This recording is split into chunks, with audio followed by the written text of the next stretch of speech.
Anio talata faha 12 volana Martsa, taona 2024. Evanjely masina nosoratan'i Matio, nalana atao amin'ny toko faha-enina, andininy faha-fito ka hatramin'ny faha-15. Koa mivavaka toy izao hianareo.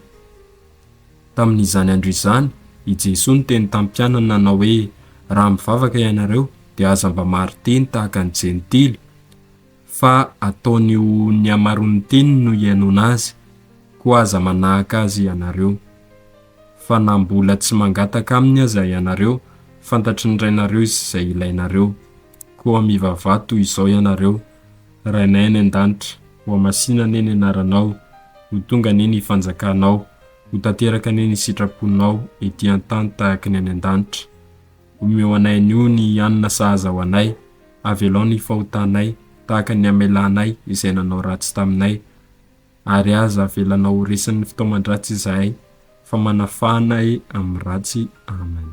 Fa raha mamela ny hadisoan'ny olona hianareo, dia ho havelan'ny rainareo any an-danitra koa, fa raha tsy mamela ny hadisoan'ny olona kosa hianareo, dia tsy havelan'ny rainareo koa ny hadisoanareo.